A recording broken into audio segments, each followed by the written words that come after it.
African American, there is this false narrative that says Christianity was brought to Africa through colonization, which is far from the truth. So untrue. It existed centuries. Yeah. In the northern sub-Saharan parts of Africa, there were men and women that were following the faith that now we call Christianity. Yeah. And even in the ancient city of Alexandria, which is the most educated part of the ancient world at that time, having the most expensive library at the time, the disciple Mark started his first church in Alexandria. And so you look at all of the influence that Africa had on Europe. It came because they were practicing what is now considered Christian beliefs in the faith of Jesus Christ. All right. That's a flat out lie. See, this is the problem with Kirk Franklin and people in that elk, the Christian faith and the Christian elk. These guys are brainwashed. These guys are indoctrinated and socially engineered to think one way. Let's just keep it a buck. If it wasn't for the Roman Catholic Church, there will be no Christianity. If it wasn't for the Roman Catholic Church, there will be no Abrahamic religions. There will be no Islam. There will be no Judaism. All right? If it wasn't for the Roman Catholic Church. Number one, study the 21 ecumenical church councils from the Roman Catholic Church.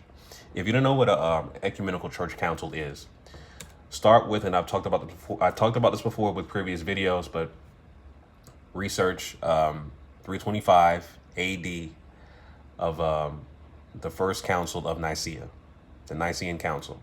Okay, that particular council, okay, the first which took place in 325. The Catholic Church, which basically is a bunch of popes, religious leaders, they come together in a meeting and they decide what rules and regulations they're going to set forth for the Roman Catholic Church, which sparked Christianity, which sparked Islam, Judaism, etc. So the first meeting was in 325. Okay. And that meeting, they decided in 325, they basically decided that Jesus Christ is the Son of God. They proclaimed that. They also proclaimed that he would be born on December 25th, right? Because originally they had dates of August and they had dates of December 21st during winter solstice. They decided all that stuff in the first council of Nicaea. You can look it up. Look it up. The first council of Nicaea, and the Bible, as far as what they would call it, was called canons, right? They call it canons, Bible or books of the Bible. They call it canons. And they decided what kind of rules that they would set forth in the Bible, right? Things of that nature. But Kirk Franklin mentions that at the time, the African, our ancestors in Africa were worshiping, and they were having a faith of God based off Christianity. It's backwards. Okay, it's backwards. All religious texts, all the and I'll play a video clip from Tony Browder to further illustrate my point. But all the religious texts and all the organized religion that you know today, especially Abrahamic religions, come from Africa. They come from Kemetic origins. All right, you got the Medu Neter, you got Asar, Aset, Heru, the Holy Trinity. You got Naphtali, which is the oldest religious artifact or artifacts on the planet. Naphtali. You're not going to find any other religious artifact older than Naphtali. You're not. But yeah, I mean, all of these religious beliefs and the things that we know as Christianity today comes from Kemetic and African origins. Bottom line. So let me play this clip from Tony Brown. And there's so many books I can reference as well, regarding this. You got, look up Dr. Ben, Dr. John Henry Clark, Aswa Kwesi, Dr. Kaba Kabane. You know what I'm saying? Look up all those guys. They'll break down the African origins of Christianity, Islam, which is basically Abrahamic religions today. But let me play this clip from Anthony Browder, where he can illustrate the point about the African origins of Abrahamic religions. So, the Book of the Dead is the European name for an African text that was called Perdi Meru. The chapters are coming forth by day.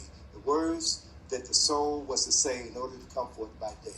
What I mentioned on Tuesday is that the so-called pyramid texts in the tomb of Unas are the oldest religious texts ever recorded on the planet. And in those religious texts, those spiritual texts, they speak of a soul, that human beings had a soul. So the very first people to conceive of a concept of God, a creator, a supreme being, were African people. Facts. They identified the fact that human beings had a soul, and that there's a process for the judgment or the salvation of the soul. And there is a specific place where the souls of the deceased go to be reborn in heaven, where they go to be reborn. So these concepts that we find in Judaism, Christianity, and Islam all came out of Kemet. So the books coming forth by day are words that were inscribed on papyri or on the walls of tombs. In the case of Karakamin's tomb, in the second pillared hall, we have over 70 chapters for the book of coming forth by day. So just think about this. Just imagine this. That death is a hell of a thing, right? So you die, and part of the Kemetic process of the journey of the soul, the process for which that soul has to come forth into a new day. Coming forth into a new day means being born again. In the Kemetic concept, in the African concept, there is no death. There's no heaven or hell. You come back. We always come back. You come back into a new day, a new life. So there are certain things that you have to say in order to prepare your soul for that journey from one dimension of death to life. So the whole concept of the hall, coming into the hall of Ma'at, where the soul must declare its innocence, where the heart of the deceased is weighed opposite the scale of Ma'at. Ma'at is that Kemetic principle, the Kemetic force, the feminine force, who represents the principles of truth, justice, righteousness, balance, harmony, order, and reciprocity. So in that hall of Ma'at, the soul of the deceased must recite the 42 admonitions of Ma'at, 42 declarations of innocence, right? And some of those declarations they may sound a little familiar to you.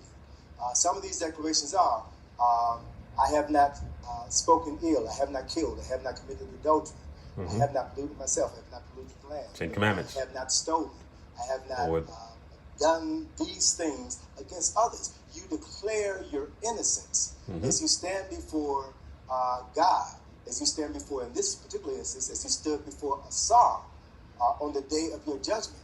And then those declarations were recorded in the book of judgment by Jehuti. And if one were true to these 42 declarations of innocence, which were distilled by Jews into the 10 Commandments, then you would understand that there's a profound difference between a declaration of innocence. I have not stolen. I have not committed adultery. I have not robbed. As opposed to a commandment, thou shalt not do this. Which means if you're commanded to do something, it means that you don't have the good sense to know not to do it. But a declaration of innocence says that you've grown up in an environment where you know, as a way of life, you've been taught from the very beginning that these are things that human beings don't do. Right? So you're manifesting your humanity, and on that day of judgment, you come before Ma'at and you declare your innocence. And if your heart, which is weighed opposite the feather Ma'at, is as light as a feather, that's where the concept comes from, then it means that you have lived a righteous life. You are declared Ma'at Keru, or true of voice.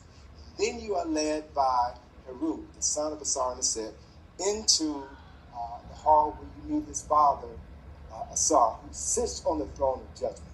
So that scene, which you see in many papyri, the papyrus of Nefer and the papyrus of Ani, you see Heru taking the soul of the deceased by the hand and leading them to his father who is sitting on the throne of judgment. That should remind you of the verse in, I forget what verse it is, but it's a verse in the Bible that says, none comes to the Father except through me. Right? So if you knew our spiritual traditions, then you would understand where the Bible came from. The Bible is nothing but a distillation of African spiritual traditions. So spirituality is profoundly different from religion. Right? And both are means by which a people attempt to reconnect with a source which you cannot see, but expresses itself in everything. Right? So in Kemet, that spiritual manifestation of the Creator was known as natural, which is where we have derived the word nature. So it is nature that is the source. It is nature that is the visible manifestation of the unseen presence of the Creator. Nature creates everything. So if you look at this particular society right now, who is anti-nature? Who is destroying the environment? Who disrespects the environment? Right? And that tells you who is aligned to the Creator and who is not. Case closed. Facts. That's why I always reference North Sentinel Island. Again, they predate Christianity. Nature, because those are our ancestors. They got melanin, right? North Sentinel Island. And these so-called, these Christians, these religious fanatics, they want to go to the island and try to convert them to a god, a deity they know nothing about. They've been on that island, and their ancestors have been in existence thousands upon thousands of years before the existence or the concept of Abrahamic religions. They've been around for over 60,000 years. That's almost as old as the DNA haplogroup for the white man, which is known as the Caucasian man. You know what I mean? That's how old North Sentinel Island those folks are. And then you got these religious fanatics going over there trying to convert North Sentinel Island into a religion they know nothing about. Christian missionaries and stuff like that. Crazy, right? And they are in tune with nature. They are not in tune with technology. They are not in tune with social media. They're not in tune with Google, Amazon. They are disconnected from electronics and completely infused with nature. That is their source. So that's what our ancestors were studying. That's what our ancestors were doing. And so the Caucasian folks, they remixed Kemetic spirituality, African spirituality. They remixed it. They say, okay, we shouldn't be studying. We should disconnect ourselves from nature and turn what they worship into humans. You see, we worshipped and studied the sun. Remember, like the sun, God, the sun god, right? Christianity, they flipped it and bounced it, and they turned the sun into a human, right? They turned the sun, S-U-N, into the Son of God, S-O-N. And so therefore that's called anthropomorphism, turning an object into a human form, right? Anthropomorphism. So they were trying to basically turn what we worship as nature into a human form or human characteristics. That's what they did, right? So that's the foundation of where, Christianity and Abrahamic religions came from. And, Tony Brown, I pretty much broke it down. I can reference so many other people because I've been in the conscious community, for a while. Or I was. I'm my own man now. You know what I mean? I'm my own person now. But there's, like I said, there's so many folks I can reference. I've done lectures on this before. I've actually done lectures about this many years ago, 5-6 years ago. I had look up videos I did with Dr. Kaba Kamene, when he came down here to South Florida, I did lectures with him. Actually, just look up Dr. Kaba Kamene. Just type in Dr. Kaba Kamene, GMOG Media TV. You'll see a Dr. Kaba Kamene lecture, aka Booker T. Coleman.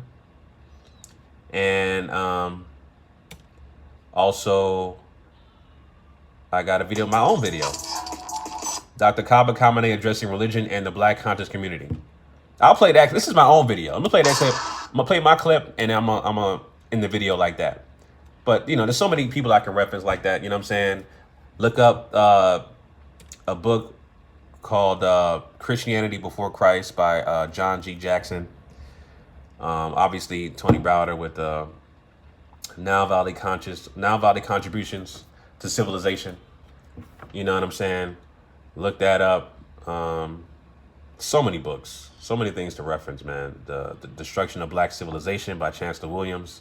There's so many books, man. I got a whole plethora of PDF books and stuff like that. But let me play this clip, and I'm in my video with Dr. Cobb. This is my own video.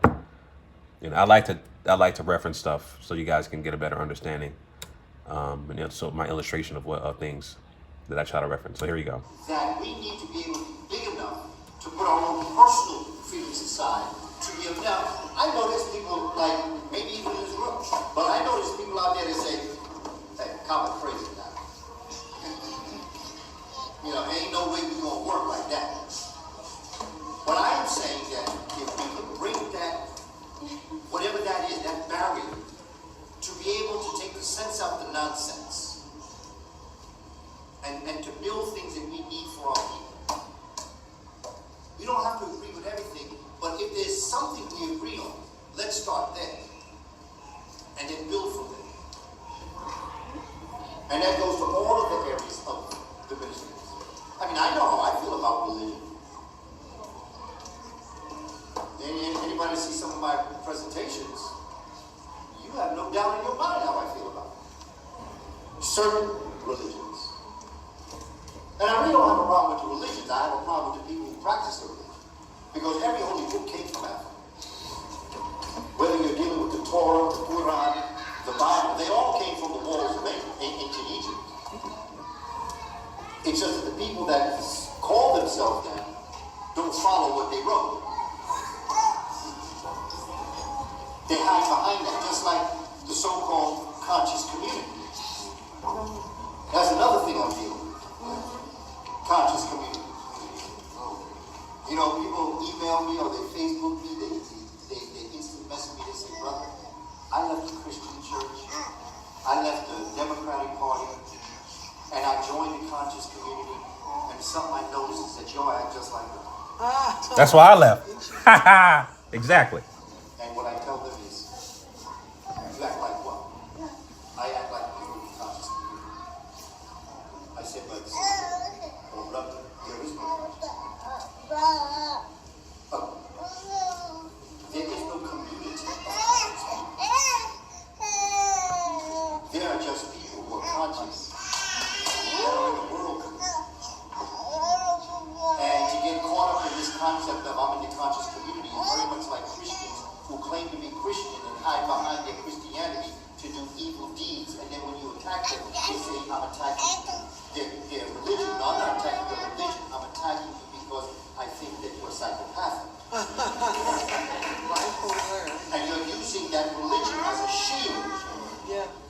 And the same thing goes for the conscious community, so-called.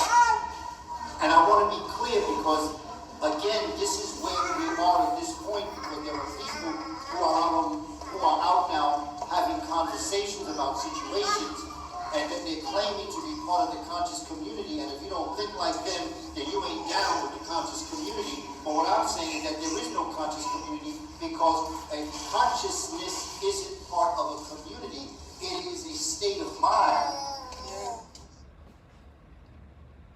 Yep, that's my video that I did a few years. I think it was 2015 or something like that. But yeah, did a couple of lectures with Dr. Kaba Kamene. He breaks down religion perfectly. I suggest you go on my channel and check that out. Just look up Dr. Kaba Kamene, Kaba Kamene, and type in GMOG Media, you'll see it pop up. But anyway, those are my quick thoughts about the video with Kirk Franklin. Obviously, you know, Christians are brainwashed. They're socially engineered to think only one way. As you know, people in Africa practice Christianity. No, it was reversed. It was always reversed. It was always reversed. Y'all remixed it into what's known as a bastardized version. I wouldn't even say a bastardized version. I would say what's a good word I should say? It is a deformed version of Kemetic spirituality. That's what it is, a deformed version. So anyway, those are my thoughts about that, about Kirk Franklin expressing his misnomer statements about the history of Christianity before Africa. Just look up the books I reference, man. Just look up the books like Tony Browder, Nonviolent Contributions to Civilization, John G. Jackson, Christianity Before Christ, Destruction of Black Civilization by Chancellor Williams, the Pagan Origins of the Christ Myth by John G. Jackson. So many books, man. So many books. Dr. Kaba Kamene, Dr. John Henry Clark, Dr. Ben, Aswa Kwesi. So many guys to reference. You know what I mean? So it is what it is. Those are my thoughts about that, family. Leave your comments down below. Until next time, family. Chauncey signing out. Peace.